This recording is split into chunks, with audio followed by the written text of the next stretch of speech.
what are the foods that you need to have a good amount of energy? So it's a good question, and I get this question a lot, saying what should I eat to get a good amount of energy throughout the day?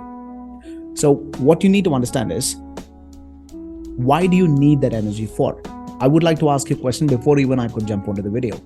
If you need the energy for a full-blown workout or a physical activity, let's say that you're cleaning your house or you're going for a walk, a long walk, right? If these are the activities that you're doing, this requires physical activity. But at the same time, when you're sitting and coding, when you're sitting and working in your computer, when you're, just being in your office, doing your regular thing, the amount of energy that it requires is different. So these two activities are not the same. And you need to eat according to these two activities. If you're going to have a full-blown workout in the next 2 hours, then it's okay for you to have a normal meal. But if you're just going to sit and solve a complex problem, or if you wanted to be a little creative and you want to, get something done, or even if you're just going to have a meeting or just talk to a few people in your office and that's it, office work, and that's it. If that is what you're going to have, then you should not eat the amount of food that actually requires for you to just go and work out. The amount of the level of energy that it requires for both of these activities are different. But unfortunately, our Indian staple is not accustomed to this. And that's why people are going obese. That's why people are going fat. That's why people are, fat, right? So you need to understand this, okay? Every meal that you eat, basically your body operates based on hormones. This is something that you need to understand. So before even I could just give you the list of food that you can eat, I want to give you a perspective, okay? So certain kinds of food that you eat, it makes you feel good. And certain food that you eat makes you feel, not bad, but worse, right? After you eat, you kind of feel shitty inside and all that. And that is because of the food that you have eaten. Now, the hormones is nothing but the chemical reaction that's happening. If you're feeling hungry, if you're feeling scared, if you are in fear, if you are stressed, if you're happy, if you're sad, whatever these emotions are nothing but the hormones. So when it comes to the food, when you're hungry, there's a hormone. When you're eating, there is a hormone. When you are full, there is a hormone. After the stomach full of food, you feel tired, you just want to sit down, that is nothing but the hormone. So hormones are playing a very important role. Now the thing is, the way you feel, are you energetic or you're not energetic, is purely determined by the hormones. And these hormones are hormones can be generated either from the body or from the food that you eat, okay? So what are the foods that you can eat for having a good amount of energy? And I'm going to break it down to both of these sections, meaning if you're going to have a big physical activity, or let's say that you're sitting at office or you're having a meeting, if you're just going to sit and work for a while in a computer, I'm going to give you a different kinds of food, okay? For scenario A and for scenario B, my first priority is fats. You've got to have fats. Fats, when I say fat, it's not sunflower oil. Okay, so there are segregations of fat, and I'm very particular about omega-3. Omega-3 is something that you can get from the fatty fish, or you can get it from the walnuts, or you can get it from the chia seeds. And lastly, you can get it from the flaxseed. But if you're a man who's watching this, if you're a male, then with regards to the flaxseed, just go a little low, okay? So why are these important? These are packed with HDL, high density lipoprotein. Now, I don't want to get into the science, but you need to understand this.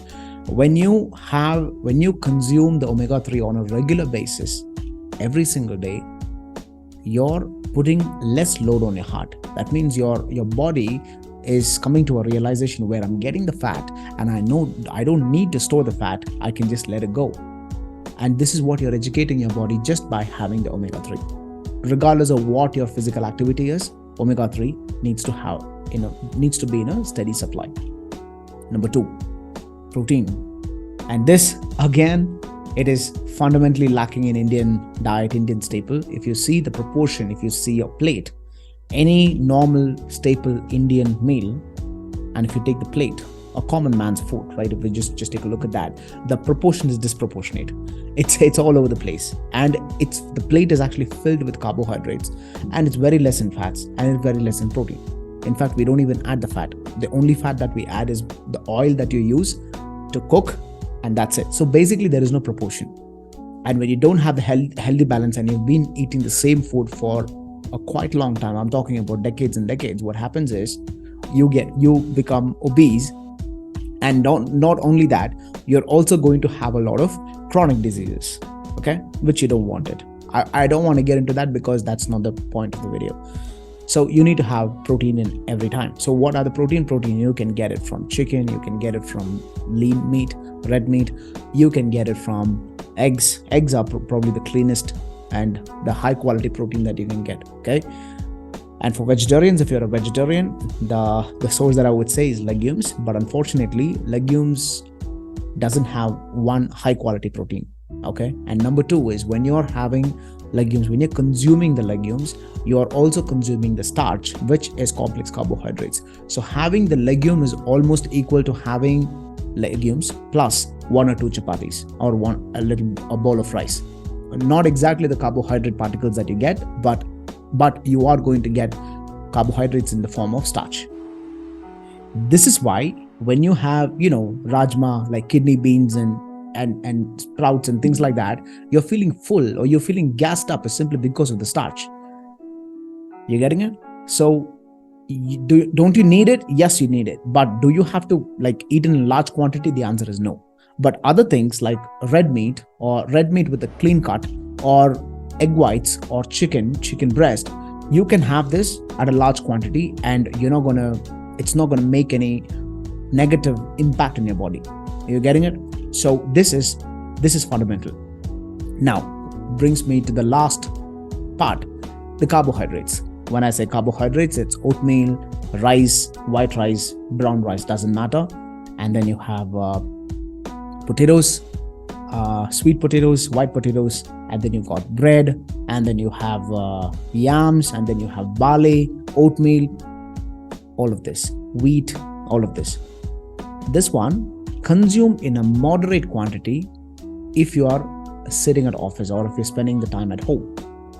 Consume a little larger in case if you wanted to have a full-blown workout, or if you're going to do any of the activity that requires more energy out of your body, then consume the carbohydrates on a little higher scale. Let's say that you're going for a walk for 5 kilometers, you're cleaning the house, or I don't know, stuff like this. For that, you need good amount of energy. Okay, you need glucose in your blood, and that's why you need this. That's pretty much it. Apart from this, minerals and vitamins you can get it from vegetables and fruits. But the thing is, in case if you don't really like to eat or consume it like that, you can go for smoothies. Blend them. If you go to YouTube, if you go to internet, just say smoothie, you are going to get 15 million options, and that's it. That is all you need. So just go for it, but make sure that you are having not only the macronutrients, which I was talking about, the proteins, carbs and fats, but also you need to prioritize micro, that is minerals and vitamins. Okay, these both are essential for the body to better function and to operate your day on an optimal level. Let me know in the comments what you think, and I will see you on the next video. Thank you so much for watching. Bye-bye.